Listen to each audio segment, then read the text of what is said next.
Oke, hari ini Bapak Ibu, teman-teman, saya lihat eh, semangat ya, masih walaupun dalam suasana liburan, tapi saya percaya anak-anak Tuhan yang sejati pasti tetap haus untuk belajar firman Tuhan ya. Ibaratnya makanan pasti mau liburan, mau kapanpun kita perlu makan ya. Karena apalagi kita orang Kristen diingatkan bahwa kita hidup dalam sebuah medan perang. Ya. Medan perang yang nggak kelihatan. Musuh kita, lawan kita adalah iblis, ya, yang eh, menggunakan tipu dayanya. Dan kemarin pagi saya saat teduh sama anak saya, kita bahas 2 Petrus 2 tentang guru-guru palsu yang mengerikan. Ternyata mereka adalah orang-orang yang sudah lahir baru, sudah memiliki pengetahuan yang benar tentang Allah, sudah mengalami Tuhan, tapi kemudian mereka justru menyesatkan orang-orang yang baru percaya, yang baru mengalami kelahiran kembali, tapi mereka sesatkan.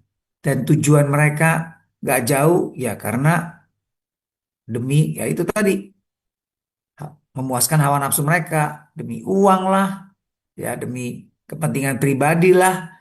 Ya, guru-guru palsu itu tertipu oleh tipu daya iblis. Padahal mereka sudah eh, apa artinya bukan bukan jiwa baru ya, bukan kanak-kanak rohani ya. Jadi ini satu peringatan buat kita untuk benar-benar kita selalu berjaga-jaga ya. Apapun yang terjadi jangan justru yang buat orang Kristen jatuh itu bukan batu besar tapi batu kecil. Yang membuat Daud jatuh bukan musuh yang luar biasa, tapi justru pada saat dia merasa dirinya hebat, kuat, nyaman. Nah, di situ iblis ya punya kesempatan untuk ngerjain ya, menggunakan tipu daya hawa nafsunya akhirnya jatuh dalam dosa perzinahan. Jadi eh, karena itu kita harus selalu ada dalam komunitas sejati, komunitas terang. Kita selalu melekat kepada Gembala Agung kita, Kristus. Ya, dua hal itu mesti jadi eh, hal yang kita harus benar-benar ingat ya. Gak ada Superman, yang ada super team itu yang penting. Dan oke, kembali ke Bible study kita, makanya saya tetap ya nggak apa-apa walaupun Natal kita perlu belajar Firman. Nah, saya mau ingatkan bahwa dalam pasal 1 sampai Roma pasal 5 itu kita membahas tentang bagaimana manusia mati di dalam dosa. Intinya itu. Ya, oke, di dalam Roma 4 ya, tapi Roma 4 dinyatakan bahwa kita tidak bisa hidup karena hukum Taurat, kita tidak bisa mengalami Tuhan melalui ketaatan kepada hukum Taurat, ya, tapi justru melalui hukum Taurat kita mengenal dosa dan eh, kita hanya bisa dibenarkan oleh iman, ya. Itu dalam Roma 4. Tapi dalam Roma 5 kembali dijelaskan lagi. Bagaimana kita orang-orang manusia itu mati dalam dosa. Tapi mulai Roma 6, Roma 7, Roma 8, kita diajarkan mengenai mati bagi dosa. Ya, jadi Roma 1 sampai 5 itu membahas bagaimana manusia mati dalam dosa. Tapi Roma 6 dan selanjutnya sampai Roma 8, 9 ya, kita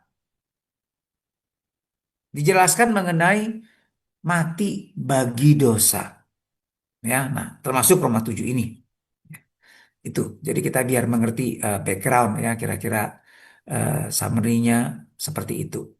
Oke, saya pikir kita langsung aja dive in, kita langsung aja bahas eh, Roma 7 ayat 1 sampai 12 ya.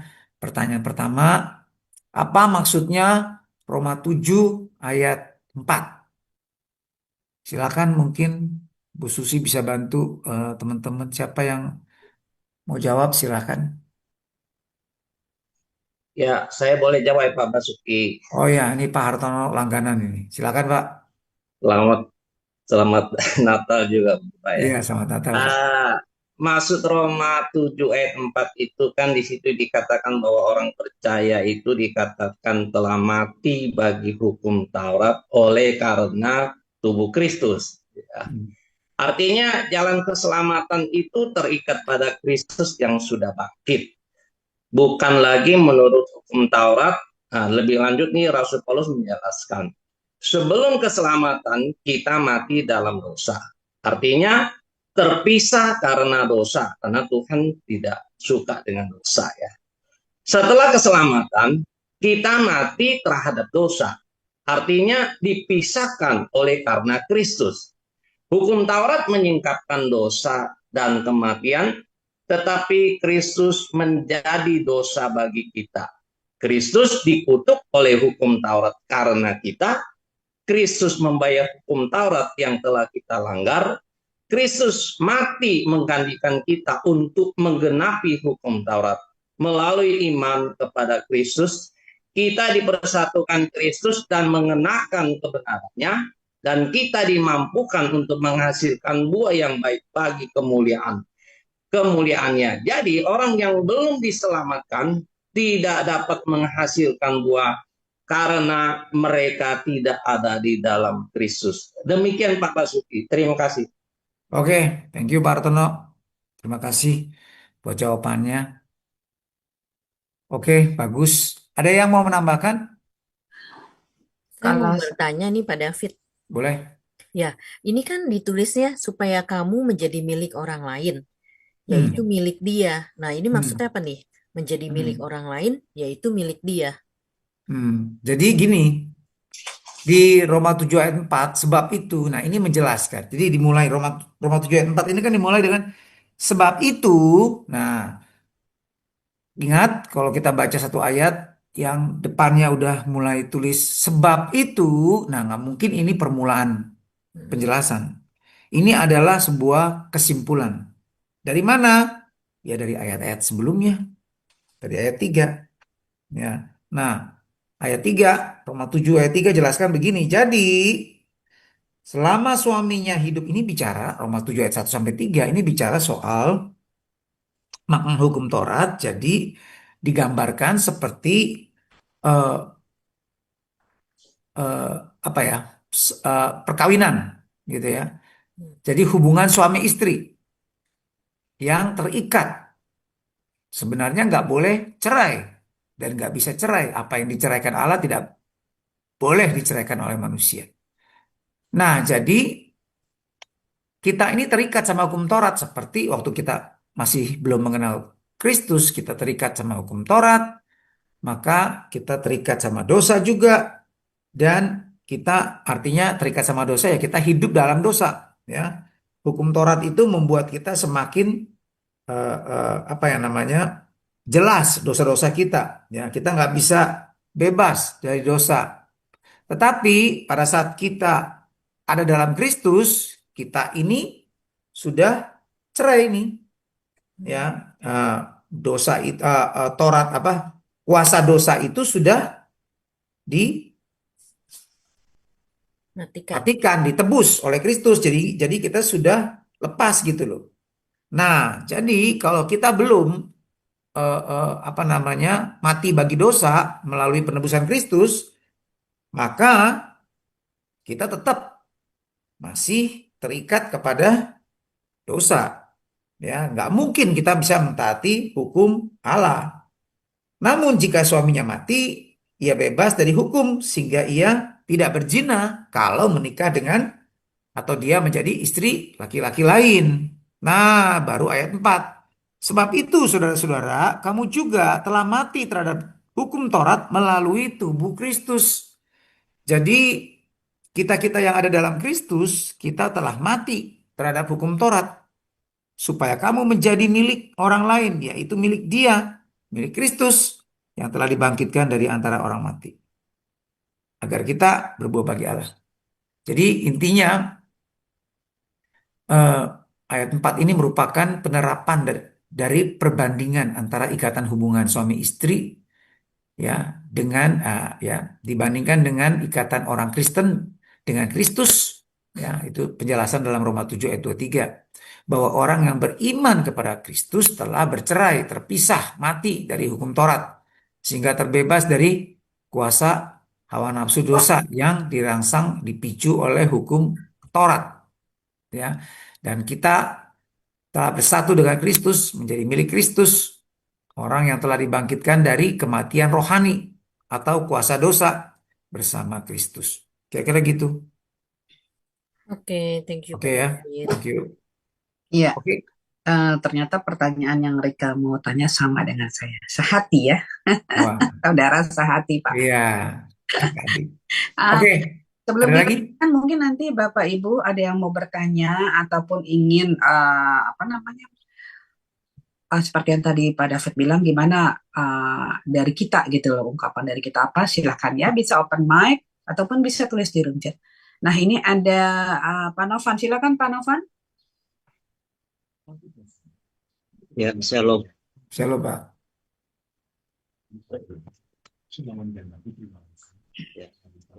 Ya, David. Jadi intinya itu kita harus matikan daging kita dulu gitu kan, supaya kita bisa bangkit. Seperti dalam keluarga, tadi aku dapetinnya kan aku hubungkannya sama Roma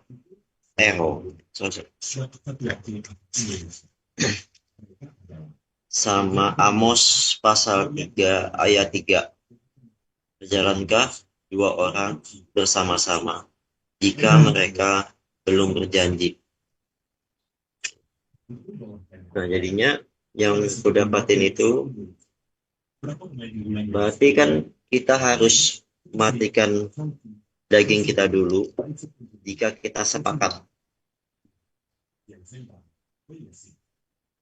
Jadi dalam kesepakatan itu kita harus saling mematikan ego supaya kita bisa seperti Kristus. Begitu ya, Bang? Oh ya. Thank you. Oke, jadi ya itu ada hubungannya walaupun tidak langsung. Artinya orang yang dalam Kristus artinya ya seperti orang yang menikah juga harus ada saling komitmen, terikat janji, ya kan? Hubungan yang pernikahan itu kan hubungan covenant, hubungan yang karena perjanjian. Artinya gini, ada yang membedakan antara kontrak sama covenant ya. Nah, tetapi sebenarnya dalam perkawinan itu otomatis dua-duanya komit untuk eh, hidup bersama. Ya, harus ada janji, makanya ada janji nikah. Nah, sama orangnya dalam Kristus juga ada janji ya dari Tuhan, dia mati buat kita, dia bukan hanya janji tapi dia sudah bayar tebus dosa kita dengan darahnya, sehingga mestinya otomatis bukan cuma kita, sebenarnya semua orang yang ditebus itu, semua orang di dunia ini sudah dibayar oleh Kristus sebenarnya ya, karena Roma nih kita lihat nih di dalam 2 Korintus 5 ayat 15.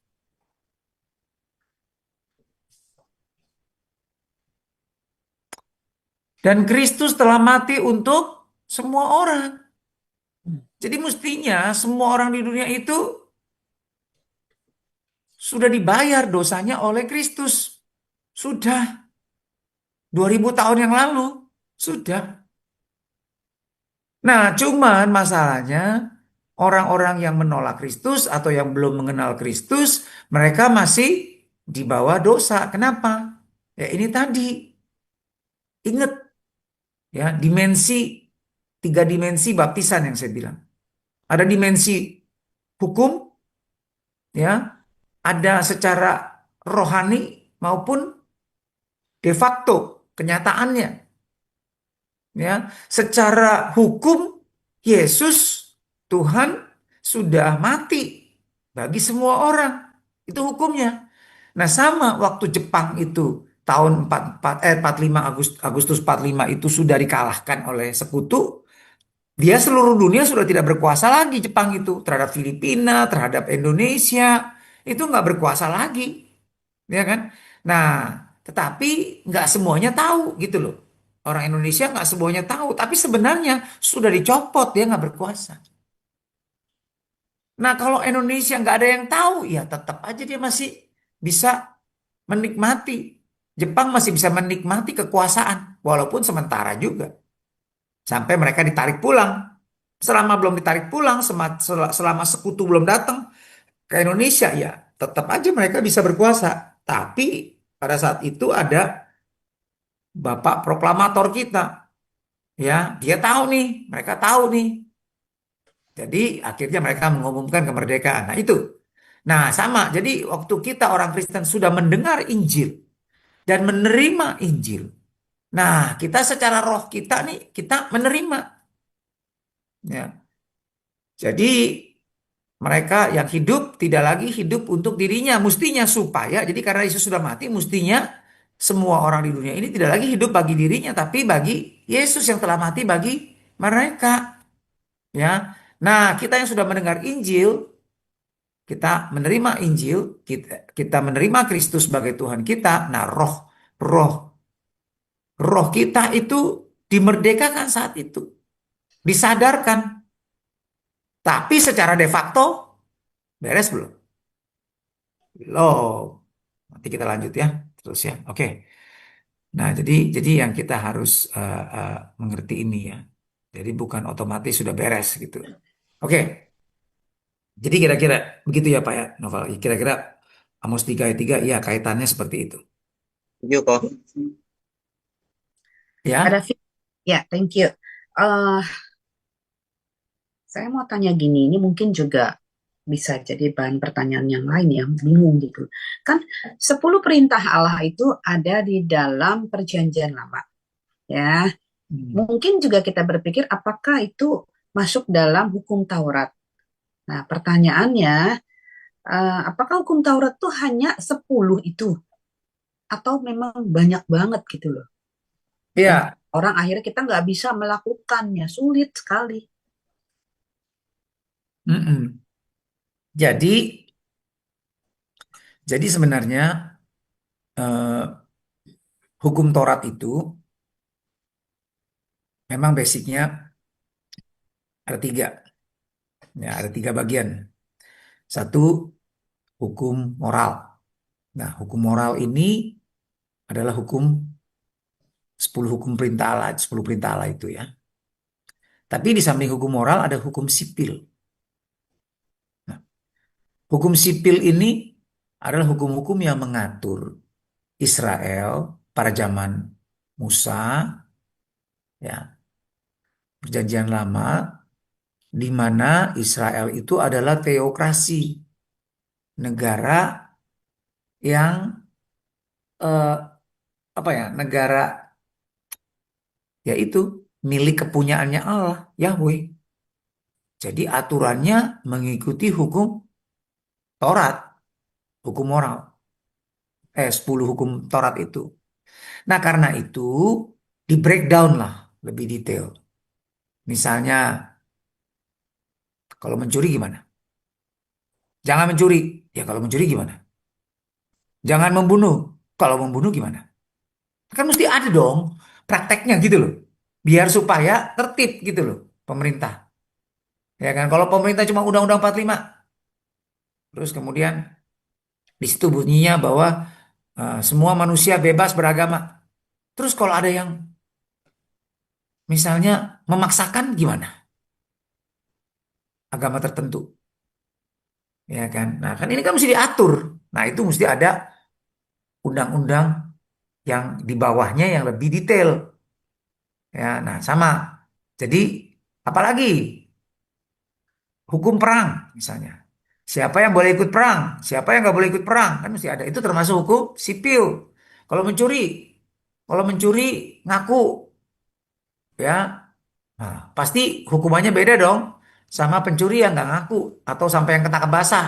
Beda tuh, ya kan? Membunuh, kan ada yang nggak sengaja, ada yang disengaja, direncanakan. Itu kan beda dong. Nah, karena keadilan, ada unsur keadilan di situ. Nah, makanya mesti di breakdown tuh banyak tuh. Ya, nah itu hukum sipil. Tapi ada juga hukum Taurat yang ketiga, hukum seremonial.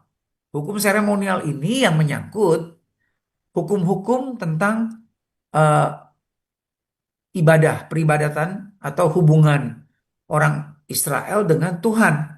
Bagaimana mereka bisa mendekat kepada Tuhan, bagaimana mereka bisa menyembah Tuhan dengan cara yang berkenan kepada Allah. Ya, di situ kan juga ada, di dalam hukum moral itu kan juga ada mengatur tentang penyembahan. Ya, akulah Allah yang membebaskan kamu dari Mesir. Jangan ada ilah lain di hadapanku. Satu, jangan membuat bagimu patung dalam bentuk apapun juga dan sujud menyembahnya. Ya, jangan menyebut nama Tuhan dengan sembarangan. Ya, jadi kita harus menguduskan nama Tuhan. Terus kuduskan hari Sabat yang keempat. Nah, itu bicara soal peribatan. Jadi ini, nah itu diatur dalam hukum, detailnya dalam hukum Taurat seremonial. Ya, jadi tiga. Nah, makanya banyak kalau di breakdown semua detail, ya, termasuk ditambahin bumbu-bumbunya detail ya, cuci tangan karena kita nggak boleh kita najis ya kan. Nah, itu kan semua itu secara fisik ya. Hukum Taurat itu lebih ke fisik. Contoh, korban itu kan fisik kan, domba, binatang ya kan, fisik. Penyembahan itu fisik. Ya, dupa, pakai dupa lah segala macam. Ya, itu lambang-lambang semua tuh. Nah, ya gambaran. Tapi eh, eh, misalnya sama juga tentang kekudusan. Sebelum mendekati mereka harus mentahirkan dirinya dulu sebelum datang ke Tuhan. Ya, dilambangkan dengan apa? Melalui pembersihan melalui air. Ya, yang sampai sekarang juga misalnya agama Islam meneruskan yaitu tadi ajaran dari hukum Taurat sebelum sembahyang ambil air wudhu dulu, cuci dulu, ya kan? Badannya, bersihkan badannya. Baru boleh datang mendekat kepada Tuhan, kan begitu, ya. Nah, jadi itu totalnya tuh ada 613 hukum, ya. 613 aturan, ya, yang menjadi rincian dari hukum Taurat itu. Nah, itu yang banyak banget itu tuh. Ya, jadi bahkan orang Farisi aja nggak sanggup, dia suruh orang lakukan itu, dia sendiri juga nggak sanggup melakukan itu. Kira-kira gitu ya. Oke, nanti Oke, kita terima kasih Pak. sama-sama kita sambil jalan ya, biar lebih jelas nanti. Ada lagi mau nanya, Bu Irma? Silakan Bu Irma. Hmm, ya, shalom Pak. Shalom. Eh, Terima kasih untuk ini jabarannya. Tapi tadi saya teringat gini Pak. Kita ini kan memang anak Tuhan ini sudah dihukum kasih karunia oleh karena Yesus gitu ya. Perjalanan kita itu kan sering terjadi karena kita masih ada bersama-sama dengan orang-orang yang di sekeliling yang tidak tahu kebenaran. Tapi sering anak-anak Tuhan juga di dalam hukum sipil, hukum-hukum yang ada di ini yang terjadi gitu ya. Hmm. Kadang baik di gereja juga gitu kan. Kalau hukum kasih karunia, hukum adalah ada pengampunan gitu kan. Tetapi tetap bertobat kan gitu, tidak mengulangi lagi gitu. Tetapi terkadang hukum yang mereka buat itu kan tidak seperti sewajarnya gitu. Bagaimana sikap kita sebagai anak Tuhan? Apakah cukup berdoa saja biarlah pembalasan kembali kepada Tuhan kayak gitu kan? Tunggulah dulu apa ya karyosnya Tuhan kayak gitu-gitu kan sering itu ya. Tapi eh, tetap aja sikap apa yang harus dilakukan sebagai kita anak Tuhan yang harus menerima hukum-hukum yang ada di sekitar kita ini gitu. Itu aja sih Pak. Makasih. Iya, makasih Bu. Jadi ya otomatis tuh kita, nah Petrus ingatkan kita, kalau kita mentaati hukum, kalau kita tidak berbuat jahat, nah maka kita tidak akan dijahatin, kita tidak akan mengalami hukuman, ya kan? Tidak ada yang menghukum kita kalau kita melakukan dengan cara yang benar, gitu ya. Nah makanya, eh, tapi kalau kita menderita karena kebenaran, nah itu suatu anugerah, kata Petrus. Ya, Jadi kalau kita diperlakukan tidak adil, nah justru itu anugerah, ya kan? Dan Paulus juga mengingatkan dalam 1 Korintus 6, kenapa kamu nggak mau ngalah? Kenapa kamu nggak mau dirugikan? Nah, kamu maunya menang terus, ya kan? Itu kan artinya juga itu nggak benar kamu tuh tidak melakukan hukum Kristus. Jadi gini Bu, di dalam hidup kita sebagai orang Kristen, kita hidup di bawah hukum negara, hukum sipil, yes. Tetapi jangan lupa ada hukum di atasnya, ada hukum yang lebih dalam lagi. Kita sebagai orang Kristen harus taati yang tidak ditaati, yang tidak diikuti, yang tidak dimengerti oleh orang-orang yang bukan Kristen, yaitu hukum Kristus. Nah, jadi jadi ini Bu yang kita harus lebih taati. Kalau kita ikuti hukum Kristus, pasti kita akan ikuti hukum sipil. Kita tidak akan melanggar hukum sipil kalau kita ikuti hukum Kristus. Nah, apa itu hukum Kristus?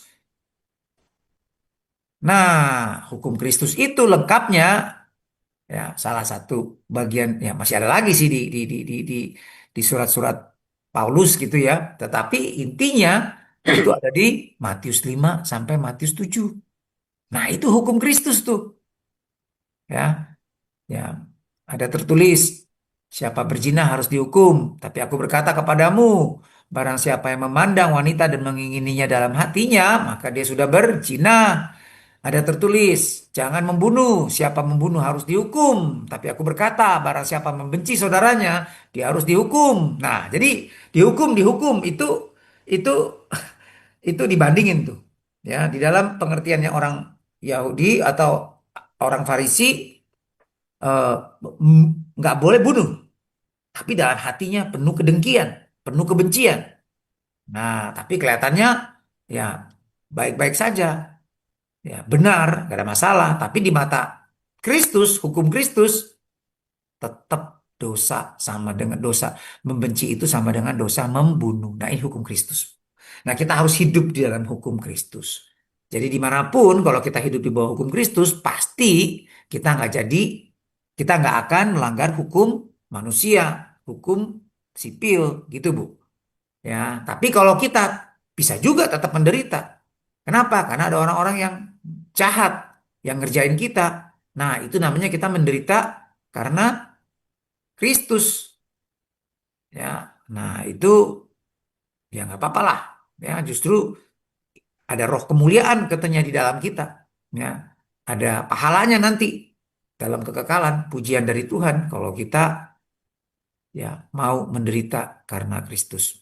Kira-kira gitu, Bu. Oke? Sih, Pak. Ya, kita lanjut ya ke pertanyaan kedua nih, tinggal kelar-kelar kita. Apa maksudnya dalam Roma 7 ayat 5 dikatakan bahwa saat kita masih hidup dalam daging, hawa nafsu dosa yang dirangsang oleh hukum Taurat bekerja dalam anggota-anggota tubuh kita agar kita berbuah bagi maut. Nah, loh, apa tuh maksudnya tuh? Roma 7 ayat yang kelima. Silakan ada yang mau bantu jawab. Saya boleh jawab Pak Basuki. Silakan, Pak. Ya, pertanyaan 2 di Roma 7 ayat 5 ya. Di situ dikatakan bahwa waktu di bawah daging berarti sama dengan manusia lama. Hawa nafsu dosa itu yang menghasilkan kematian. Karena hukum Taurat itu memperjelas dosa. Jadi bukan membebaskan dosa. Hukum Taurat mengungkapkan bahwa telah banyak dosa yang kita perbuat. Jadi hukum Taurat tidak memberikan kepada kita kuasa untuk mengalahkannya. Hukum Taurat berkata atau menunjukkan ini loh atau inilah standar Allah, namun manusia tidak mampu memenuhinya. Nah, lebih dalam Rasul Paulus memandang tubuh adalah netral. Jadi tubuh itu bukan buruk atau baik. Tubuh adalah kerangka manusia, walaupun berasal dari bumi, tetapi dapat digunakan untuk tujuan kudus, yaitu menjadi tempat kediaman roh Allah, yang menggerakkan anggota-anggota tubuhnya, supaya kita menghasilkan buah yang membawa kepada kehidupan. Demikian Pak Basuki. Ya, thank you, Pak. Ada lagi yang lain mungkin yang mau nambahkan? Silakan. Saya boleh jawab, Pak. Boleh, boleh, boleh, Bu. Ya, eh, maksudnya adalah hidup dalam daging itu kan berarti hidup dalam kodrat manusia yang belum diperbarui. Dalam keadaan ini, hukum Taurat justru memstipulasi dosa bukan karena hukum itu berdosa, tetapi karena dosa dalam diri manusia membuat hukum menjadi pemicu. Hukum, jika dihadapkan dengan hati yang tidak lahir baru, justru membangkitkan pemberontakan. Ini menunjukkan bahwa tanpa Roh Kudus, hukum hanya memperlihatkan dosa dan tidak bisa memperdaya ketaatan. Terus buah yang dihasilkan dari kehidupan lama ini adalah maut. Artinya keterpisahan kekal dari Allah. Ini adalah buah dari kehidupan menurut daging dan di bawah dominasi hukum. Tuh, Pak. Iya, betul. Jadi oke lah ya, kira-kira kayak gitu ya jawabannya. By the way, ini yang jawab nih dari dulu nih, lu lagi ya. Jadi Pak Hartono lagi, Bu Indrayani lagi, ya, langganan semua nih. Coba tolong ada customer baru nggak? New customer dong, tolong dong. Ya. Pada takut, Pak. Takut salah. Takut. Loh, kita belajar justru kalau kita suka maju challenge gitu ya. Maksudnya bertanya, apa maksudnya kita coba jawab. Justru ini belajar. Saya waktu di pandemi, waktu masa pandemi kan Bible study tiap hari ya sama teman-teman eh, 30-an teman-teman di ibadah Mandarin. Itu dari kesaksian satu ibu-ibu ya. Dia bilang, lain loh, waktu coba menjawab dengan cuma dengar jawaban langsung, tidak tidak coba jawab itu lain. Waktu kita coba jawab kita udah mikir tuh, ya. Nah, jadi waktu dengar penjelasan, wah lebih dapat lagi. Jadi memang harus begitu, ada proses ngunyah gitu loh kalau makan, jangan telan-telan aja. Ya, nah jadi perlu Bapak Ibu ya jawab nggak apa-apa, nggak dihukum kok, nggak dikata-katain, nggak diomelin, ya nggak apa-apa, ya. Kita belajar justru. Tapi justru kalau kita pasif aja, kita ya ibaratnya kayak masih bayi disuapin, cekokin, cekokin aja. Kita nggak belajar justru. Kita nggak belajar ngunyah ya. Tapi ini juga menunjukkan juga kehausan kita sebenarnya. Ya. Waktu kita menjawab itu sebenarnya kita haus. Nah, ini yang dikatakan di dalam Injil ya, siapa yang punya? Waktu waktu waktu murid-muridnya tanya, "Kenapa Tuhan kamu mengajar dengan menggunakan perumpamaan?" Sehingga nggak ngerti nih kita nih semuanya nih. Ya, kenapa nggak langsung jelasin aja? Ibaratnya gini, langsung aja kasih jawabannya deh semua yang jelas gitu udah. Kenapa pakai perumpamaan, muter-muter, nggak jelas lagi perumpamaannya. Maksudnya apa? Ya kan? Sehingga banyak yang nggak ngerti. Kami pun murid-murid nggak ngerti. Jadi maksudnya apa sih Tuhan? Nah, lalu Tuhan bilang, ya, barang siapa yang memiliki, kepadanya akan diberikan. Siapa yang tidak memiliki, apa yang ada pada dia akan diambil. Ya, nah mereka mendengar, tapi nggak mengerti. Seperti yang difirmankan oleh Nabi siapa tuh? Nabi Yesaya kalau nggak salah ya. Ya, mereka punya telinga, dengar, tapi nggak ngerti. Biarin, ya, biarin memang sengaja. Aku bikin begitu. Supaya makin kelihatan. Maksudnya apa? Nah, kepada kamu diberikan karunia untuk mengerti kerajaan Allah.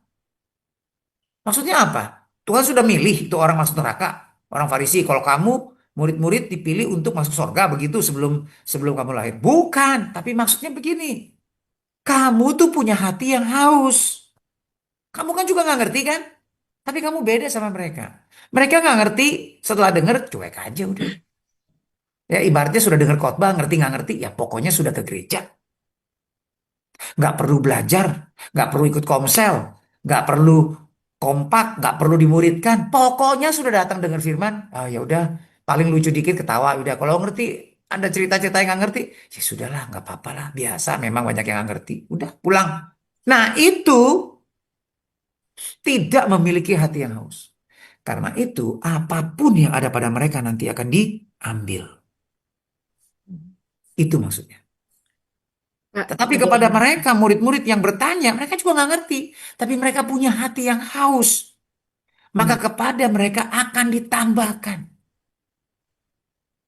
Gitu loh. Di dalam Kristen, nah ini dia hukum kasih karunia itu bekerja karena apa? Hati.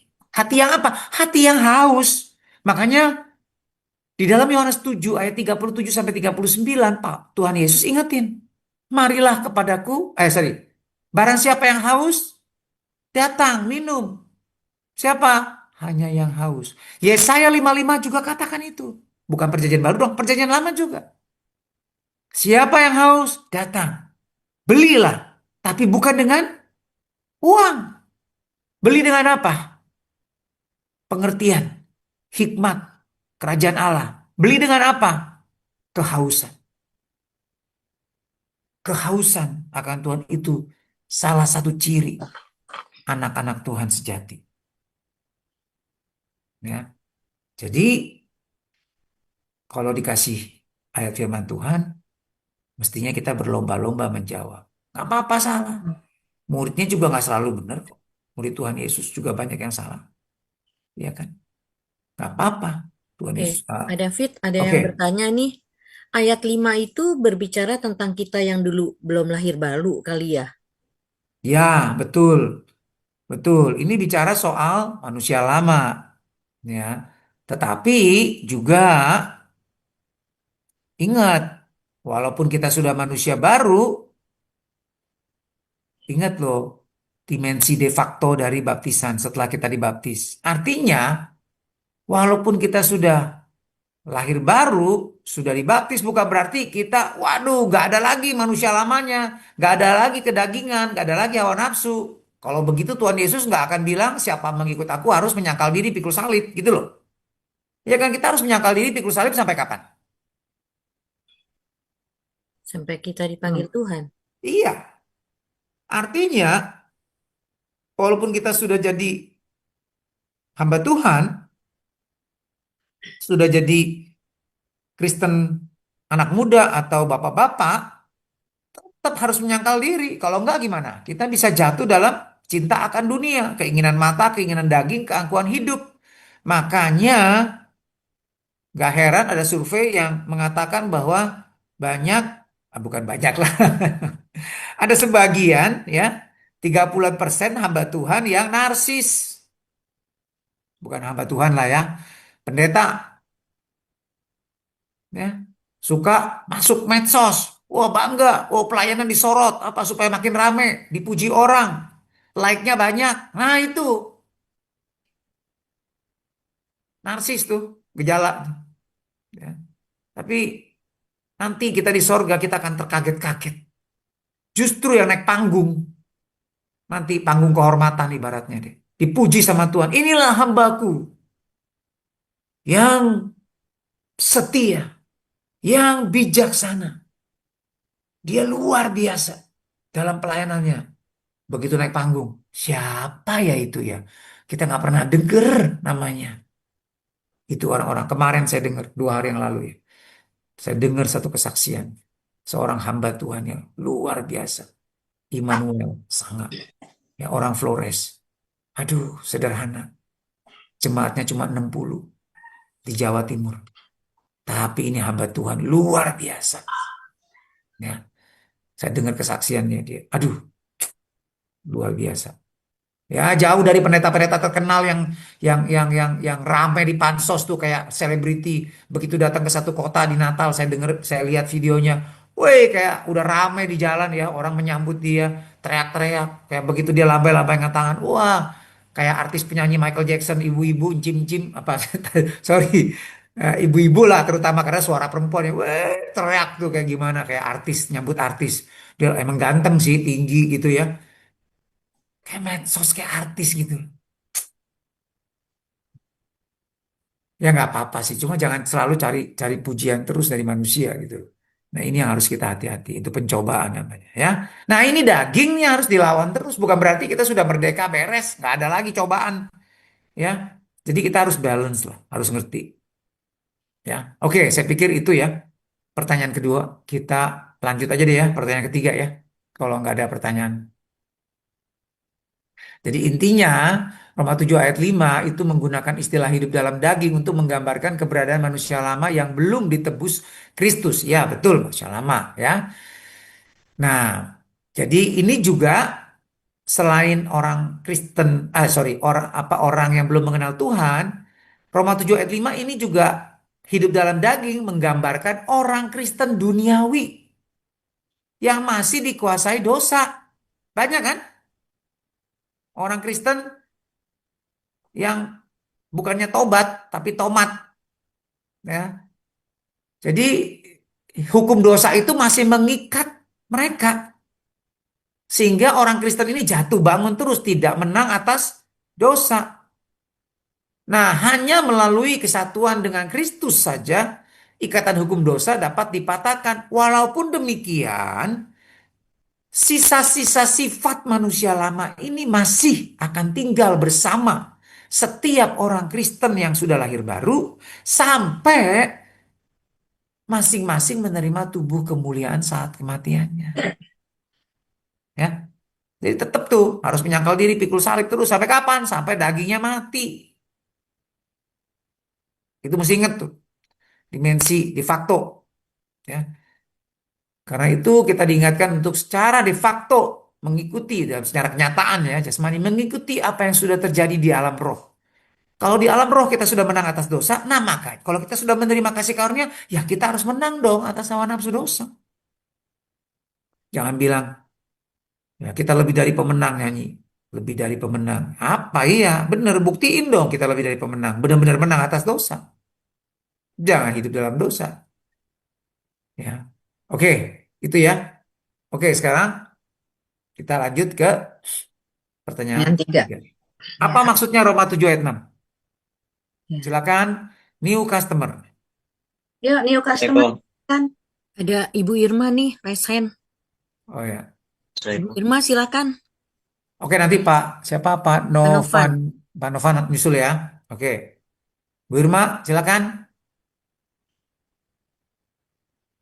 Katanya Belum ditunggu nih dari tadi. Sorry, sorry, sorry. Oke. Kalau gitu Pak Novan silakan. Ya, tetapi sekarang kita telah dibebaskan dari hukum Taurat, sebab kita telah mati bagi Dia yang mengurung kita, sehingga kita sekarang melayani dalam keadaan baru menurut roh dan bukan dalam keadaan lama. Jadi yang saya dapatkan, kita itu ditebus oleh kematian Kristus, yang sedangkan kita yang dulu lahir itu kan dalam hawa nafsu, dalam keegoan, dalam kesombongan. Itu kita nggak akan bisa lepas kalau kita nggak matikan ego kita, nggak matikan daging kita. Karena itu, karena kita nggak mampu, akhirnya Tuhan minta kepada Bapa supaya kita itu diperlengkapi dengan roh kebenaran. Yohanes 14 ayat 6. Sampai selama-lamanya. Dan roh itu adalah roh hikmat, roh kebenaran, roh damai sejahtera. Supaya kita nggak bisa jatuh, supaya kita bukan nggak bisa jatuh sih, supaya kita bisa lebih berhikmat, tidak jatuh ke dalam hukum dosa lagi, tapi hidup sebagai manusia baru dengan senjata Allah, dengan roh Allah, sehingga kita bisa hidup sesuai dengan kasih karunia Allah. Itu Pak Katik. Iya. Oke Pak, thank you Pak.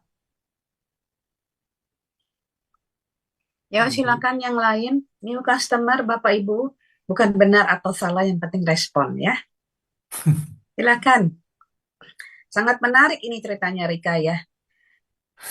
Kalau saya nangkepnya gini Pak, saya ngambilnya dari posisi dulu tuh susah banget ya kalau zaman hukum Taurat. Kayaknya dosa itu, aduh, jangankan dosa, ketemu Tuhan aja susah sekali. Istilahnya sampai harus orang-orang kudus yang ketemu Tuhan, harus ketemu di gunung lah, di ini, di bait yang kudus. Jadi kalau kayaknya kita merasa mungkin kalau saya ada di zaman dulu, rasanya kayaknya minder kali ya, banyak mindernya. Ini saya dosa mau ketemu Tuhan aja susah banget. Tapi dengan kematian Yesus di kayu salib itu membuat kita rasanya mau doa tuh gampang sama Yesus. Tapi bisa aja terjadi, ah Yesus kan pengampun. Udah deh saya bikin dosa lagi. Seperti itu. Eh, nanti saya minta ampun lagi. Nah, jadi sepertinya kesannya agak sedikit menggampangkan. Itu sisi sisi nggak bagusnya ya, Pak. Tapi sisi bagusnya, wah, kata Tuhan, manusia itu nggak bisa menghapus dosanya sendiri. Ya, perlu ada kematian. Dan itulah yang Yesus lakukan. Itu kalau pendapat saya, Pak. Betul, Bu. Betul sekali. Jadi kita harus ingat ya, ada dua sisi nih, satu. Bahwa Tuhan Perjanjian Lama sama dengan Tuhan Perjanjian Baru, loh. Tuhan yang penuh kasih karunia di dalam Perjanjian Baru juga Tuhan yang keras, adil. Kelihatannya di dalam Perjanjian Lama. Tapi sebenarnya itu Tuhan yang sama. Jadi kalau begitu, Tuhan di dalam Perjanjian Lama selain kelihatan yang menonjol itu keadilannya, kekerasannya, tapi dia juga Tuhan yang lembut, Tuhan yang pemurah, ya. Makanya dikatakan begini, Tuhan akan membalas, ya, sampai keturunan ketiga, keempat dari orang-orang yang membenci aku. Tetapi Tuhan akan memberkati sampai beribu-ribu keturunan Amin. orang-orang yang takut. Jadi cuma 4 keturunan, ya, dibanding ribu-ribuan keturunan. Jadi nggak sebanding, ya. Tapi jangan main-main. Oh, kalau gitu Tuhan baik. Jangan main-main, ya, dengan kasih karunia Tuhan. Sama di dalam Perjanjian Baru juga, karena kasih karunia itu jangan main-main. Galatia 6 ingatin kita ayat 7, ya. Jangan sesat. Tuhan tidak membiarkan dirinya dipermainkan, loh. Tuhan tahu loh, kamu bertobat apa enggak. Jadi kalau tadi ngaku dosa terus buat dosa lagi, ngaku, itu namanya bukan tobat, itu namanya tomat. Hari ini ngaku tobat, besok kumat. Itu bukan tobat namanya. Tobat itu benar-benar dia menyesal, dia benci dosa, dia malu sama dosa. Kalau itu namanya dia menikmati dosa, dia hidup dalam dosa. Tetapi ya supaya menenangkan hati nuraninya yang ya tertipu lah sama iblis, ya dia ngaku dosa, ngaku dosa. Pokoknya kan, nah ini dia, ini namanya seperti orang mencari celah-celah hukum supaya lolos dari hukum. Tapi sebenarnya hatinya jahat gitu loh. Cuma karena pinter aja mau manfaatin hukum gitu loh. Iya, hukum di dunia bisa dikadalin. Tapi Tuhan kan melihat hati. Nah, makanya ayat 6 ini menjelaskan, ingat loh, sekarang kita telah dibebaskan dari hukum Taurat. Kita udah mati. Kalau hukum Taurat kan cuma yang kelihatan-kelihatan doang. Memang itu sulit, ya kan? Tapi cuma kelihatan doang. Gak boleh bunuh, tapi dalam hati siapa tahu. Gak boleh berzina, tapi dalam hati pikiran porno siapa tahu. Kan cuma Tuhan yang tahu. Nah, makanya banyak orang Farisi yang munafik, legalisme. Tapi sekarang kita melayani dalam keadaan yang baru menurut Roh, bukan dalam keadaan lama menurut huruf hukum Taurat. Ya, jadi kalau huruf hukum Taurat, wah, ayat per ayat jelas, kelihatan. Pokoknya begitu. Pokoknya ibadah di mana jam 9 teng sembahyang, mau di pasar juga sembahyang. Oh, saleh banget ini orang. Bukan begitu sekarang. Ya, Tuhan bilang kalau beribadah sembahyang masuk kamar, kunci pintu. Ya, waktu kamu menyembah Tuhan dalam tempat yang tersembunyi, maka Tuhan yang ada di tempat tersembunyi, Dia akan memberi kamu upah. Nah, jadi kayak gitu. Nah, kalau kayak gitu tadi, buat dosa lagi, ngaku dosa, buat dosa, itu nah hati-hati, itu mempermainkan Tuhan. Itu namanya menipu, mencoba menipu Allah. Hati-hati tuh. Ya. Oke, jadi jangan main-main. Ya. Thank you, Pak. Oke. Silakan Rika tuh ada yang itu, resen. Ada Pak Adi Palopo. Silakan Pak Adi. Ya, salam Pak David. Shalom Pak Adi. Ya, ya, saya sangat bersyukur dengan pengajaran Jadi memang sih ya banyak hamba-hamba Tuhan, gereja-gereja yang sekarang ini kan, saya kan dulu memang backgroundnya dari seberang.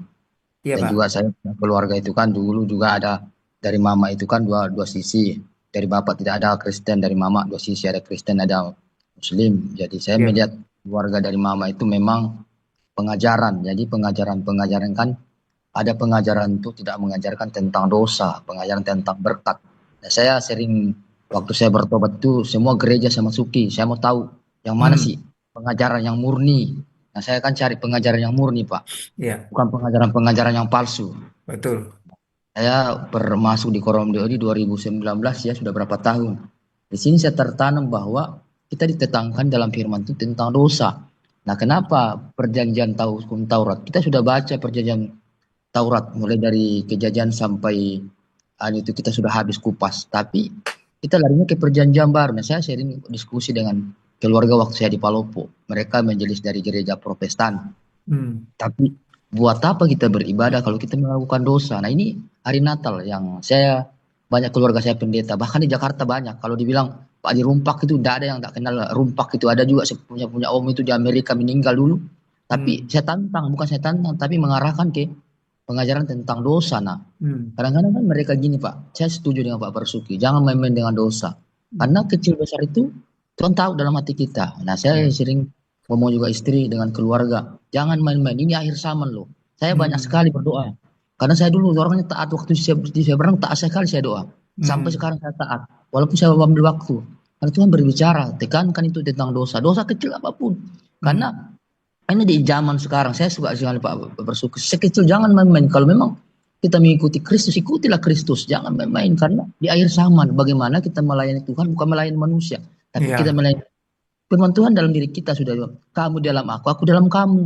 Nah, ini kan saya tekankan sama keluarga Roma 12 ayat 1 sampai 2. Banyak orang Tuhan bilang janganlah kamu menjadi serupa dengan dunia tapi berubah. Gimana sih perubahan itu? Ya kita lihat kan perubahan.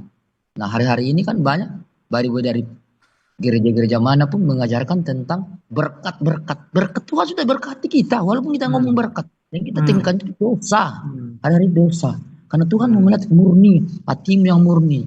Nah, memang Hmm. Tuhan bilang, Pak, ya saya setuju dengan Pak Barsuki, 77 kali, bukan 77, tapi 77 kali. Tapi apakah setiap hari? Ini hari Natal. Orang berpesta pora, ini hari Natal, hari apa sih kalian tanyakan? Saya kemarin dengan keluarga dari Sulawesi bertentangan. Kamu sih kok merayakan hari Natal? Dikirim foto-foto mabuk, bikinnya pesta pora lah. Kamu ini mana merayakan hari Natal? Merayakan apa sih? Dan dia bilang, Hmm. kalau kami kan orang Sulawesi, kenapa kamu tantang kami? Bukan saya tantang, tapi kita mengarahkan kebenaran sesuai apa yang saya dapat dalam firman. Justru kalian yang mendidik saya, membimbing saya, mengajar saya. Karena Kristen lahir, saya baru kasihan. Saya merendahkan, kan Tuhan kan merendahkan. Kita mengajar itu bukan kita meninggikan diri kita, tapi merendahkan. Hmm. Jadi saya mengasihi sama kalian, karena Tuhan itu kasih. Jadi saya sudah suka dengan Pak Barsuki, Pak David Tayyip bahwa hari-hari ini jangan kita mengajar itu dengan kekerasan dengan dosa. Jadi kenapa Tuhan sudah mengeluputkan kita dari hukum Taurat? Karena memang hukum Taurat itu kita berusaha enaknya aja berbuat Hmm. itu mau apa? Baik dari yang tidak mengenal kita dulu kan saya dulu di seberang Pak saya enakannya aja mau apa seenaknya. Karena kita belum tahu kebenaran. Jadi kita Hmm. sudah kenal ternyata kita melakukan kesalahan sendiri kita harus datang kepada Tuhan. Tuhan, karena namanya kita manusia Pak ya, secara Hmm. pribadi kita manusia biasa. Saya aja kalau pelayanan saya di Banten sekarang melayani, ya puji Tuhan satu jiwa kemarin Tuhan menangkan lewat pelayanan saya. Saya Hmm. yang baptis itu gereja GSJ, pendeta GSJ. Dia bilang saya setuju Hmm. dengan Pak Ardi. Kita kasih makan dulu bubur baru kita bawa ke gereja. Terserah mereka mau ibadah mana, tapi kita kuatkan dulu imannya. Itu sih Iya, yang Pak. betul, Karena Pak. hari-hari ini bukan pengajaran yang hebat yang kita kasih mereka, tapi bagaimana mereka mentaati, jangan melakukan dosa lagi. Karena Tuhan Iya. bilang jangan melakukan dosa. Nah kalau kita melakukan dosa lagi, buat apa kita doa pagi siang malam? Kalau kita pagi-pagi kita menerima sukacita berkat, tapi kita melakukan. Tapi gimana kita menghindar dari itu? Karena setan iblis ada banyak cara. Saya secara pribadi, Pak, aduh kadang bilang Tuhan mampukan saya, tidak mampu Tuhan. Tapi Tuhan bersyukur Tuhan mampukan saya. Tiba-tiba, oh kok ada WA begini. Tiba-tiba, oh ada telepon begini. Pak doakan saya gini-gini. Oh kemarin saya sudah ingatkan kamu. Kok suamimu begini lagi? karena suamimu tidak mentaati firman. Kamu kok dari Kristen? Tapi saya Tuhan bilang, mampu kan saya Tuhan menghadapi orang-orang kayak gini. Saya doakan, gimana caranya Tuhan memberikan nikmat ini. Jadi sih saya bersyukur sekali Pak Barsuki tentang pengajarannya. Terima kasih. Jadi Sama-sama. saya sangat bersyukur pagi hari ini tentang membahas tentang dosa. Nah, hari-hari ini Tuhan juga mengingatkan kepada keluarga untuk membahas tentang dosa di hari Natal ini. Iya, Karena di habis Natal ini mereka terus bertorat tahun baru. Aduh, ini ya itu sih Pak yang saya iya, dapat tadi tentang dosa. iya, Terima kasih ya. berkati. Terima kasih Pak Adi. Ya, betul sekali. Ya, jadi kalau ya itu tadilah ya banyak orang, bukan banyak lah, ada sebagian orang Kristen yang Natal ini yang ya tadi dengan sukacita, pesta pora, ya kan, merayakan apa? Oke, merayakan kedatangan Yesus. So what gitu loh. Ya kan, kalau kita bilang kita sudah terima kasih karunia, tapi masih suka mengejar kenikmatan dunia, hawa nafsu dunia, ya kan, mabuk, apalagi tadi dibilang ya kan merayakan Natal sampai mabuk, pesta, jalan-jalan, ya kan, happy-happy. Apa artinya itu? Apakah Yesus Tuhan mati buat kita untuk kita bisa begitu bebas buat dosa? Tidak dong. Ya kalau kita sudah mengalami menerima kasih karunia Tuhan, tunjukin kasih karunia Tuhan itu mana, ekspresinya mana kasih karunia Tuhan. Kasih karunia Tuhan itu menghasilkan dua hal. Ingat, ini ujian kalau kita sudah mengalami Natal dalam hidup kita. Ya, ini tandanya kita sudah menerima kasih karunia Tuhan. Satu, kita akan semakin serupa Kristus. Coba kita cek, berapa tahun kita ikut Tuhan Yesus? Berapa tahun kita jadi orang percaya? Makin serupa Kristus enggak? Karena itu tujuannya kasih karunia Tuhan. Ya. Yang kedua, luput dari hawa nafsu dunia. Menang dari hawa nafsu dunia. Nah, kita menang atas dosa-dosa. Ikatan-ikatan hawa nafsu dosa. Keinginan mata, keinginan daging, keangkuhan hidup. Ya, keangkuhan hidup boleh diganti dengan narsis tuh sekarang. Ya, bahasa kerennya. Nah, itu.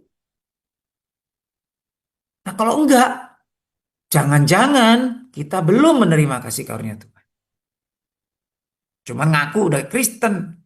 Bahkan pelayanan. Aktif di gereja. Ya. Ayatnya mana? Yang mengatakan bahwa kasih karunia itu membuat kita semakin serupa Kristus dan menang atas hawa nafsu dunia, hawa nafsu dosa. Di mana ayatnya? 2 Petrus ya. 1 ayat yang keempat. Nih. Dengan jalan itu ia telah menganugerahkan kepada kita janji-janji yang berharga dan yang sangat besar. Ini kasih karunia Allah melalui Kristus.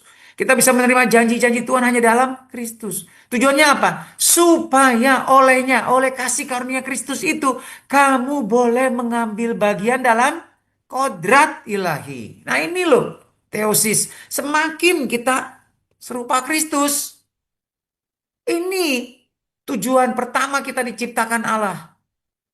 Mari kita menciptakan manusia serupa, segambar dengan Allah, ya kan?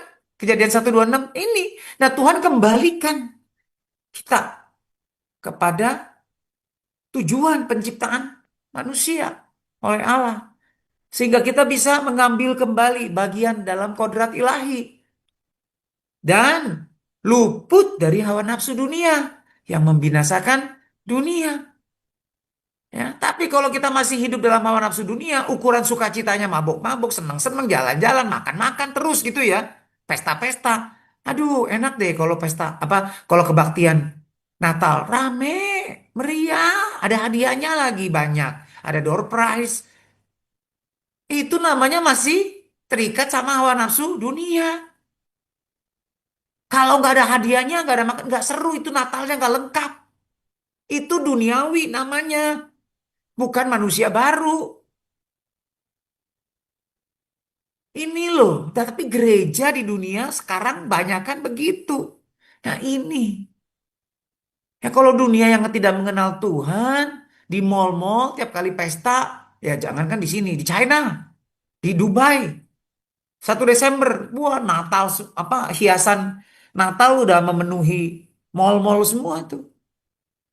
Ya, itu duniawi, wajar belum mengenal Tuhan. Tapi kalau kita orang Kristen jangan begitulah. Mestinya, ya kan kalau enggak ya kita sami mawon, masih sama aja kita sama dunia. Nggak ada bedanya. Ya, oke. Hal yang menarik Pak David, tadi Bapak bilang itu mungkin hal yang dunia, tetapi ada gereja-gereja yang menawarkan seperti itu ya. Misalnya habis ibadah kita bisa makan dan sebagainya. Apakah itu Iya. bisa? Kenapa? Maaf Oke. ya Pak. Iya, gini. Nah, gini. Yesus juga makan-makan. Bahkan dalam teks lama dikatakan Yesus itu dituduh sebagai gelojoh. Ya, tahu gelojoh oleh orang Farisi. Ah, itu gelojoh. Apa Rakus. tuh Pak? Rakus. Rakus. Bukan rakus lagi. Lebih dari rakus. Tahu nggak? Gelojoh itu gini. Pesta Romawi. Ya, pada zaman itu. Yang namanya gelojoh tuh begini. Makanannya tuh seabrek-abrek, semeja penuh banyak makanannya. Ini orang kaya nih, pejabat ya, orang kaya lah. Ya. Terus di sebelahnya, di bawah meja, di bawah kaki dia, di meja dekat kaki dia, itu ada ember, semacam ember atau baskom. Buat apa? Buat menampung muntahan. Jadi makan terus, minum terus. Makan, makan, minum ya, sampai mabuk, sampai kenyang banget. Nanti gimana? Muntah kan? Muntah di ember itu. Udah itu, makan lagi. Muntah lagi, makan lagi, muntah lagi. Terus tuh. Nah, itulah gelojo. Ya. Nah, Yesus Tuhan dibilang begitu. Kenapa? Karena makan sama pemungut cukai sama orang-orang berdosa. Padahal menurut hukum Taurat, ya, itu najis. Gak boleh. Kalau makan sama orang berdosa, ketularan dosanya. Tapi Yesus makan. Dikatakan gelojoh. Ya. Jadi, nah, tapi Yesus apa pesta? Jadi bukan begitu. Yesus nggak mabuk. Ya. Yesus makan, tapi nggak pasti nggak sampai kekenyangan muntah dimuntahin lagi makan lagi pasti nggak begitu. Tapi tujuannya apa? Tujuannya dia mau jadi tabib di antara orang-orang yang sakit ini rohaninya. Tujuan dia begitu. Jadi mamon itu jahatnya. Sorry, uang itu dosa nggak? Uang itu nggak Tidak. dosa. Tapi cinta akan uang itu yang dosa. Iya kan? Makanya dikatakan pakailah mamon itu untuk ya memuliakan Tuhan. Pakai uang itu untuk kemuliaan memuliakan Tuhan, nggak apa-apa. Pakai makan minum persahabatan, tujuannya persahabatan. Membangun persahabatan, tujuannya supaya apa? Supaya Injil bisa diberitakan. Tapi kalau makan-makan doang, ketawa ketiwi, mabok, terus kemudian udah di komsel begitu ya, nggak saling menasehati, saling membangun. Ya kita nanti jadi kayak Korintus 11. 1 Korintus 11 tuh. Orang-orang Korintus kalau perjamuan yang kaya kumpul sama yang kaya. Sebelum ibadah udah mabok, udah kekenyangan. Yang miskin gigit jari, kelaparan. Dosa itu kata Paulus. Walaupun kalau ibadah berbahasa roh rame-rame. Ya. Nah itu nggak bener itu. Jadi makanya ya kita perlu ngerti itu. Jadi konteksnya yang tadi Pak, Konteksnya apa? yang tadi saya bilang kalau misalnya Boleh aja. Jadi gini, di dalam kekristenan tidak ada, semuanya boleh. Kata, boleh minum nggak? Boleh, tapi jangan mabuk. Jadi gini, intinya gini deh. Boleh nggak makan-makan sambil komsel? Boleh. Boleh nggak ibadah? Kita ada hiburan, ada boleh. Tapi tujuannya nyampe nggak? Jangan cuman ada acara, misalnya ada sandiwara Natal, tetapi nggak membuat kita mengenang tentang Kristus. Cuma lawakan-lawakan lucu-lucu. Maka tapi kita nggak dapat satu peringatan, teguran, sehingga kita semakin dekat sama Tuhan Yesus. Kalau begitu, kita miss the point. Hmm. Boleh makan-makan, tapi bawa itu untuk kita semakin akrab, untuk supaya bisa menegur, menasehati, membangun iman. Ya, biasa gitu kan. Kalau nggak akrab langsung negor-negor dosa kan ilfil langsung. Tapi kalau udah makan-makan, lu tuh gue denger, ya kan udah akrab nih, udah baik nih. Kamu tuh sama istri kamu gitu itu jangan loh. Kita nih suami kepala loh. Nah, baru dia cerita habis istri gua gini, oh kita nasihatin sambil makan-makan. Hmm. Kalau makan-makan kan tensinya udah turun tuh. Iya. Kecuali makan durian ya, naik, ya kan. Nah, udah enak tuh nyaman dari situ ngomong. Tapi jangan ngomong-ngomong ketawa ketiwi, ngomong-ngomong segala macam yang gak jelas, bercanda-bercanda yang kotor. Itu namanya perkataan sembrono. Itu dosa loh. Hmm. Oke. Ya. Ya, Jadi gitu ya, makasih, Bu, ya. Pak. Oke. Kita lanjut Oke. pertanyaan berikut ya. Apa? Oh enggak, maksudnya yang konteks Bapak. Oke. Ya tadi udah sampai ketiga belum ya? Udah. Udah ya ketiga ya. Udah. Oke, jadi intinya cara baru yang ditunjukkan oleh Roh Allah maksudnya adalah jadi bukan secara roh, bukan secara hurufiah ya mentaati hukum Taurat, tetapi dari dalam. Jadi bukan oh nggak boleh makan ya, oh nggak boleh minum ya, oh nggak boleh. Bukan, boleh. Jadi kita mentaati bukan secara letterlek, kelihatan. Oh nggak boleh minum kudus. Tapi tujuannya apa nih makan minum ini? Nah itu boleh. Ibadah ramai tujuannya apa nih? Jadi kita mentaati hukum Allah dengan cara yang baru, yang rohani, yaitu di mana hukum Allah ditulis dalam hati kita. Nah, patokannya hati kita. Yang membuat kita lakukan itu karena kita rindu, mau supaya kehendak Tuhan jadi, supaya kita semakin mengerti maksud Allah karena kita mengasihi Dia. Jadi kita mentaati, melakukan bukan secara formalitas aja, tapi dari dalam hati. Mentaatinya karena mengasihi Tuhan, gitu ya. Oke, lanjut ke pertanyaan keempat. Apa maksudnya dikatakan dalam Roma 7 ayat 8 sebab tanpa hukum Taurat dosa mati. Kalau nggak ada hukum Taurat dosa mati. Waduh, kalau gitu berbahagialah orang yang nggak tahu hukum Taurat, gitu ya. Mati Nggak dosanya, mati gitu dong, ya. Pak. Hah? Nggak mati dong. Iya dong, kalau nggak ada hukum Taurat kan dosa mati katanya. Gimana tuh Roma 7 ayat 8? Ya, silakan teman-teman. Kita mau belajar sama-sama nih ya. Hmm. Responnya gimana? Sebab tanpa hukum Taurat dosa mati. Aduh, kenapa Tuhan kasih hukum Taurat? Tanpa hukum Taurat dosa mati. Nggak ada dosa kalau nggak ada hukum Taurat. Begitu. Maksudnya apa ini? Ya, saya masih boleh Pak Basuki. Ini ini namanya kawan lama, kawan lama sejahtera. Silakan Pak Anton. Ya, ya kasihan juga lah Pak, muridnya kan murid juga nih. Jadi begitu pemohon mengatakan Bapak Basuki apa ngajar Roma lagi gitu ya. Jadi saya mempersiapkan ini juga Waduh, berjam-jam mantap. berhari-hari juga tuh Pak ya. Bagus Ya Pak. mohon Oke, maaf ya. Jadi nggak apa-apa. ya Bagus. pertanyaan ini Silakan. nggak dijawab, nggak boleh dijawab juga. Jadi nanti Ya, dulu ya, ya. dikasih nilai Silakan gitu Pak. ya Pak ya. Baik. Jadi jangan lu lagi ya boleh juga gitu ya.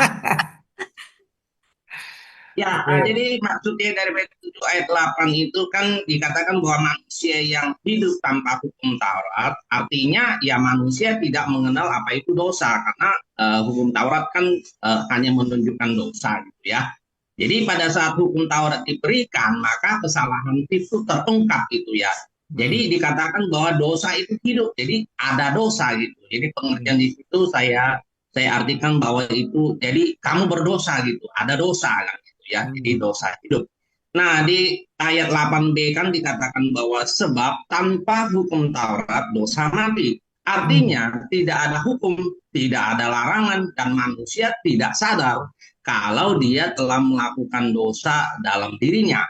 Nah, ketika hukum Taurat diberikan, justru membangkitkan berbagai keinginan jahat. Nah, sifat manusia yang berdosa itu justru cenderung ingin memberontak terhadap larangan. Udah dikatakan itu jangan, tapi pengen tahu, coba juga kayak Adam gitu ya. Jangan apa-apa nanti kamu bisa seperti Allah gitu ya, kira-kira gitu ya. Jadi ada larangan justru pengen gitu ya. Nah, ketika ada hukum yang mengatakan jangan mengingini, justru keinginan itu sulit untuk ditaklukkan. Nah, pertanyaan itu karena mengapa? Ya karena kodrat manusia itu ya dosa, ya. Kodrat dosa manusia. Karena ya ada peperangan rohani gitu ya. Jadi daging dan roh gitu ya. Nah, ini pengertian menurut saya Pak Tausuki. Terima kasih. Iya, makasih Pak. Saya mau coba ya Pak. Iya Bu, silakan Bu. Nah, tadi juga beberapa waktu yang lalu kalau dengar tentang hukum Taurat ini dibuat itu adalah suatu peraturan dan itu suatu hukum. Tapi pada kenyataannya tadi sudah dibahas juga sama Pak Hartono Jong ya. Tadi Pak Basuki juga sudah bahas juga. Di saat jangan mengingini, malah kita ingin coba tahu dan mencobanya malah seperti itu. Jadi ada juga di dunia nyata ini, di Indonesia ini khususnya ya, mungkin di luar juga begitu ya. Hukum dibuat untuk dilanggar. Semakin dilarang, orang semakin ingin tahu lebih lagi dan mencobanya. Dan mungkin itu jangan mencuri, malah nyoba-nyoba mencuri. Bahkan lebih saat ini udah liar banget ya keadaan di Indonesia ini ya. Seperti itu. Dan memang setuju kalau tanpa hukum Taurat itu dosa mati. Di saat hukum Taurat dibuat itu jadi kita tahu larangan-larangan ini seperti itu.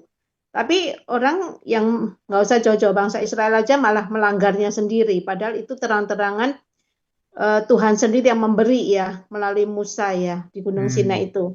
Tapi itu semakin dilarang semakin menjadi-jadi seperti itu. Dan waktu saya mempelajari loh kenapa dulu kok diadain gitu loh hukum Taurat gitu ya. Itu pun juga nggak tahu, tapi ada satu hal itu bagus sebenarnya ya. Untuk kita juga benar-benar bergantung penuh sama Roh Kudus, ini larangan atau ini bukan.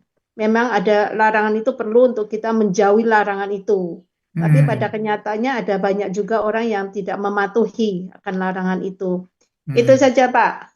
Ya, jadi gini ya. Nih kalau kita lihat di dalam teks aslinya, ini tidak ada kata Taurat. Ya. Tapi di dalam TB, ini Bapak Ibu lihat ya di dalam ini ya. Di sini tulis hukum Taurat. Sebab tanpa hukum Taurat, dosa mati. Lalu orang-orang yang kalau gitu, yang di luar orang Israel yang tidak memiliki hukum Taurat, dia nggak nggak ada dosa dong, dosanya mati gitu. Kalau ada hukum Taurat, dosanya hidup gitu. Ya, enggak. Sebenarnya lebih benar ini diterjemahkan sebab tanpa hukum dosa mati. Itu teks yang sebenarnya. Ya. Makanya nih, nah lihat nih. Di dalam yang literal translation disebut gini, for apart from law, sin is death. Jadi tanpa hukum, King James coba bilangnya, for without the law, sin was death. Nah, tidak ada hukum Taurat, tapi hukum. Nah, di sini memang konotasinya hukum Taurat, tetapi juga ini berlaku dalam setiap hukum. Kalau nggak ada hukum, nggak ada dosa. Betul. Contoh ya, lampu merah. Kalau nggak ada lampu merah di satu persimpangan, mobil dari utara ke selatan, dari timur ke barat, sama-sama jalan, numpuk, terus tapi yang penting nggak senggolan lah ya, saling ngeles tapi sambil jalan gitu, pelan-pelan gitu ya. Salah nggak? Tidak. Ditilang nggak? Enggak. Tapi kalau di persimpangan itu ada lampu merah, yang melanggar lampu merah itu ditilang. Itu maksudnya. Kalau tidak ada hukum, lampu merah itu adalah seperti hukum. Kalau tidak ada lampu merah, maka nggak ada hukum. Ya paling nanti tiba-tiba kesenggol, kecelakaan. Nah itu baru tiba-tiba terima akibatnya deh ya nggak? Tapi kalau nggak ada lampu merah, asal nggak senggol, ya nggak apa-apa lah. Ya kan? Nah, jadi seperti itu juga. Nah, kenapa di sini bilang nggak ada hukum? Orang yang tidak ada hukum Taurat, maksudnya gini, orang yang non-Kristen, bukan orang Yahudi, yang tidak menerima hukum Taurat, mereka punya hukum hati nurani. Nah, kita lihat kan dalam Roma 1, iya kan? Itu dijelaskan Roma 2, Roma 3. Jadi mau orang Yahudi, non-Yahudi, sama aja. Ya, kalau nggak ada hukum Taurat, mereka punya hukum di dalam hati mereka, suara hati mereka. menghakimi mereka. Gak boleh lo begitu, gak boleh lo bunuh lo. Dan mereka juga punya hukum di budaya mereka, hukum adat. Ya, kalau mereka melanggar, misalnya mengingini istri orang, itu kan di dalam bukan cuma hukum Israel, hukum Taurat aja kan, hukum adat istiadat misalnya di Toraja atau hukum yang kuno Jawa lah apa sebelum ada Kristen, ya kan? Batak misalnya kan juga nggak boleh ambil istri orang, ya kan? Bisa dibunuh itu. Misalnya, misalnya. Nah, jadi di mana ada hukum, ya pasti kita akan tertuduh. Nggak boleh itu dosa. Tapi anak kecil yang nggak mengerti hukum ya dia nggak tahu. Bahkan anak kecil juga walaupun dia nggak tahu, kalau dia ternyata mencuri, lalu dibilang sama orang tua, kamu mencuri ya permen tadi ya. Oh, dia akan takut. Nah, dia tahu tuh karena apa? Hukum itu ada di dalam hatinya dia. Itu maksudnya ya. Tapi kalau nggak ada hukum kita nggak ngerti orang gila misalnya. Nah, makanya orang gila nggak akan dihukum kalau buat salah. Namanya gila, dia nggak sadar. Itu loh maksudnya. Makanya bayi kalau dia salah, kalau bayi itu kalau lahir dia punya dosa nggak? Dia mewarisi dosa Adam. Tapi dia dihukum atas dosanya sendiri. Kalau dia nggak ngerti, ya dia nggak dihukum. Makanya kita percaya bayi kalau mati masuk sorga karena dia nggak ngerti.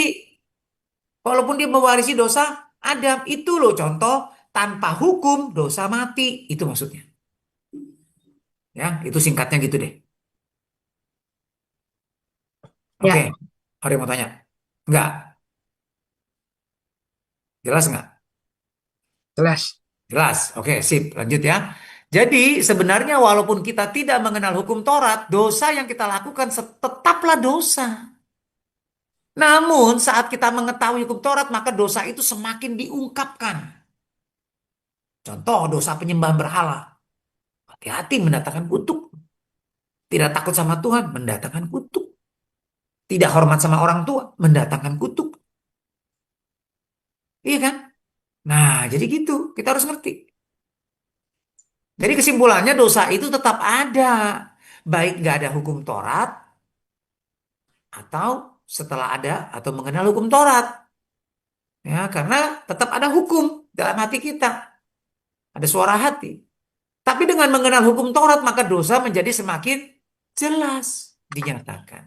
Dalam beberapa keadaan. Dengan mengetahui perintah hukum Taurat, misalnya, jangan mengingini, ya, malah semakin memberikan pencobaan kepada kedangingan untuk jatuh dalam dosa. Contoh kan ada iklan, jangan lihat ke kiri. Nah, apa sih penasaran jadinya kan? Kok nggak boleh lihat ke kiri? Malah lihat. Itu teknik menguji. Ya dengan adanya hukum larangan malah jadi pengen ya lihat ya. Oke, kira-kira begitu. Nah, lanjut kesimpulannya dari firman yang kita pelajari dari Roma 7:1-12. Satu, tanpa kelahiran kembali, ya, sadar akan dosa dan mengalami kasih Tuhan dengan menerima Injil keselamatan, ya, sadar dan bertobat dari dosa lah, tepatnya ya itu lahir dari air. Ya, jadi lahir dari apa nama lahir baru itu kan lahir dari air dan roh, ya.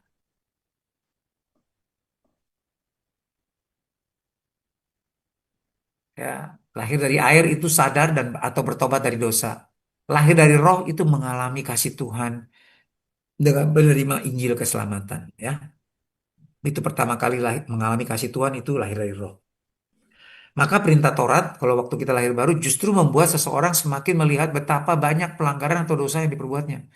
Dan semakin dia berusaha mentaati, maka ia akan merasa frustrasi karena selalu gagal. Ya, ya, untuk mentaati segala tuntutan hukum Taurat karena manusia lama kita telah dikuasai oleh dosa. Jadi tanpa kelahiran kembali mustahil. Nah, tapi saat kita lahir baru, kita menjadi milik Kristus dan terpisah dari dosa. Nah, bagi seorang yang telah lahir baru, mereka mentaati hukum Allah dengan cara yang baru. Ya, bukan nggak boleh begini, nggak boleh begitu. Nanti kalau begini dosa, oh, jangan begini, jangan begitu. Bukan, tetapi Mereka mentaati Allah keluar dari hati yang baru yang mengasihi Tuhan dan rindu menuruti kehendaknya. Bukan karena harus mentaati hukum Taurat, ya, atau disunat secara harafiah, tapi sunat hati, yaitu hati yang tulus untuk hidup dalam kekudusan karena menyadari dan sudah menerima kasih Allah dalam Kristus yang sudah menyelamatkan kita. Amin. Oke, sampai di Amin. sini. Tuhan Yesus Ya, berkati. Ya, terima kasih Pak David ya. sama-sama. Sebelum nanti Pak David tutup di dalam doa, Saya kita mau boleh nanya Bu dengarkan Susi. pengumuman dulu ya. Hah? Gimana, Saya mau Rika? nanya, boleh satu Pak David? Ya, Mau boleh. tanya kalau suami istri cerai dalam keadaan mereka belum dalam kebenaran, lalu mereka menikah lagi. Apakah mereka hidup dalam perzinahan? Terus kemudian, tapi gimana kalau gereja tidak menikahkan mereka, sudah pisah lama dengan pasangan sebelumnya, sudah punya anak dengan pasangan barunya. Maka mereka tetapi hidup dalam dosa karena tidak dinikahkan. Ada di room chat nih Pak David. Iya, Pertanyaannya. betul.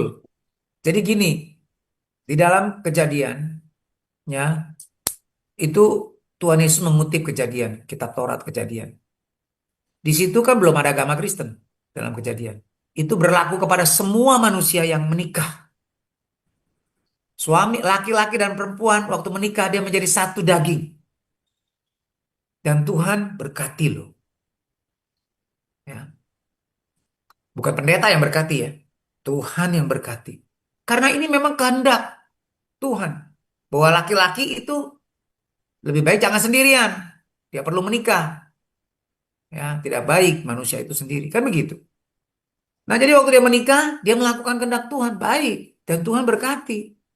Dan apa yang sudah disatukan Allah tidak boleh diceraikan manusia. Jadi ini berlaku buat semua perkawinan. Gak boleh cerai. Gak boleh.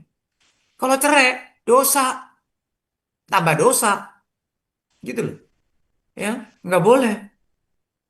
Nah, jadi kalau dia bercerai, bagaimana? Ya, ada surat cerainya. Ya karena dia tidak mengerti, ya sudahlah cerai. Ya apapun, ya sudah, udah kejadian kan. Nah sekarang gimana? Kalau ada surat cerai, artinya dia sudah sah. Satu, dia harus mengampuni. Tetap dia harus mengampuni pasangannya. Ya nggak ada kepahitan. Tapi dia bebas karena sudah cerai. Karena dia belum dalam, ya apapun lah. Dia sudah ada surat cerai kan yang penting dari pemerintah. Sudah sah secara hukum. Ya sudah. Boleh nggak dia kawin lagi? Boleh. Tapi sekarang setelah dia dalam Tuhan, dia harus menikah dengan orang yang dalam Kristus juga. Terang sama sama jangan sama orang yang bukan sama orang percaya. Jangan, ya. Nah, ikutilah hidup dalam terang. Harus menikah dengan orang yang sama-sama dalam terang. Nah, itu mereka nggak salah. Gitu ya. Jadi harus diberkati. Jadi ikutin aturan gereja, ikutin BPN, ya, supaya jangan terulang seperti dulu perceraiannya. Kira-kira Oke, gitu ya. Bu Kartika, Bu Kartika cukup jelas ya tadi ya. Mm-mm. Oke, silakan Bu Susi. Oke, terima kasih untuk pengumuman lebih ke kompak ya. Bapak Ibu, buat sahabat baru yang baru pertama kali hadir ya hari ini, nanti setelah ini kita akan ada kompak, masuklah ke dalam BR01 untuk pria dan BR2 untuk wanita. Nanti di sana ada teman co-host yang akan membantu setiap Bapak Ibu. Kita bisa sharing, bisa didoakan dan sebagainya. Sekali lagi terima kasih Pak David untuk sharing firman-Nya dan juga tim Scream serta semua Bapak Ibu yang sudah hadir. Selamat Natal ya. Tetaplah setia di dalam kompak dan terakhir dari kami sebelum nanti Rika berdoa buat Pak David ya. Nanti Pak David akan tutup. Dari kami terakhir BR212 dan BR313 hari ini combine yang koordinasi yang sudah melayani Bapak Ibu. Hukum dibuat bukan untuk dilanggar, tetapi untuk menjadikan kita pribadi yang takut akan Tuhan. Amin. Silakan Rika. Kami mengucap syukur Tuhan untuk pembelajaran hari ini Bapa dari kitab Roma 7. Kami bersyukur Tuhan, biarlah kami dapat melakukan Tuhan apa yang menjadi kehendak-Mu Tuhan, untuk kami tidak mengecewakan Engkau di dalam perilaku kami Bapa, di dalam karakter kami, Tuhan. Tetapi setiap saat kami berespon yang baik terhadap Engkau, Tuhan. Kami mengakui, Tuhan, kalau kami banyak salah, Tuhan. Kami seringkali mengecewakan Engkau, Bapa. Tetapi dari hari ini, Tuhan, kami juga sudah belajar, Tuhan. Kami mau melakukan yang terbaik, Bapa, untuk Engkau, Tuhan. Dan Bapa, biarlah Tuhan firman-Mu menjadi rema di dalam kehidupan kami, Bapa. Untuk kami tidak melakukan keinginan daging kami, Tuhan, yang kadangkala seringkali, Tuhan, membuat keinginan daging ini lebih daripada keinginan roh, Tuhan. Tetapi biarlah Tuhan, semakin hari roh kami diperbarui, Bapa, sehingga kami dapat memberi yang terbaik untuk kemuliaan nama-Mu, Bapa. Bapa, berkati Pak David yang sudah mengajarkan kepada kami kebenaran-kebenaran akan firman-Mu, Bapa. Biarlah Tuhan, Kau perbesar lagi kapasitasnya, Bapa. Hikmat-Mu turun atas Pak David, Bapa. Beri dia juga kesehatan, kekuatan yang daripada Engkau, Bapa. Terima kasih Tuhan untuk semua yang Tuhan sudah berikan. Biarlah kami berjalan sesuai dengan pimpinan Roh-Mu, Bapa. Terima kasih Bapa. Di dalam nama Tuhan Yesus, haleluya, amin. Pak Amin. David, silakan berdoa untuk Ya, kita. mari kita berdoa. Tuhan, terima kasih buat firman-Mu yang membebaskan kami, memerdekakan kami. Kami sadar Tuhan, karena Engkau di dalam kami, Engkau yang memampukan kami menang atas dosa. Kami mau hidup Tuhan sesuai dengan kebenaran firman-Mu. Kami tidak mau tertipu oleh tipu daya iblis. Tuhan, kami punya Tuhan, Roh Kudus di dalam kami yang lebih besar dari segala roh di dunia ini Tuhan. Kami bersyukur Tuhan, kuasa-Mu bekerja dalam hidup kami. Amin. Tuhan, biar mata kami selalu tertuju kepada Engkau Tuhan, kepada kebenaran firman-Mu. Dan biar juga Tuhan, Engkau terus Tuhan ingatkan kami untuk hidup di dalam komunitas terang, komunitas sejati. Supaya kami juga memilih teman-teman yang sungguh-sungguh haus akan Tuhan. Dan kami boleh seperti besi yang saling menajamkan. Kami boleh saling menajamkan Tuhan dalam kerohanian kami. Kami boleh berlomba dalam perlombaan yang benar Tuhan. Dan biar Tuhan, kami percaya pada saat kami bersekutu Tuhan di dalam terang, maka darah-Mu Tuhan menyucikan kami Tuhan. Membuat kami semakin diubahkan serupa dengan Engkau Tuhan. Terima kasih Tuhan. Karena itu Tuhan, biar firman-Mu ini kami simpan dalam hati kami. Kami mau terus Tuhan mengenakan seluruh perlengkapan senjata Allah. Terutama hati yang benar, ikat pinggang kebenaran, motivasi yang benar. Dan juga baju zirah keadilan atau kebenaran. Baju zirah kebenaran ini adalah prinsip kebenaran firman Tuhan yang menjadi pedoman, prinsip hidup kami Tuhan. Tidak ada kebenaran yang lain, hanya firman-Mu kebenaran. Maka Tuhan, kami akan mengenakan seluruh ketopong keselamatan, pedang roh, iman yang benar, kasut damai sejahtera, Injil damai sejahtera. Itu Tuhan boleh melindungi kami dari semua tipu daya iblis Tuhan. Sehingga kami boleh tetap tegak berdiri. Kami boleh menjadi hamba-Mu yang setia dan bijaksana. Yang terus mengerjakan apa yang menjadi kehendak-Mu seumur hidup kami ya Tuhan.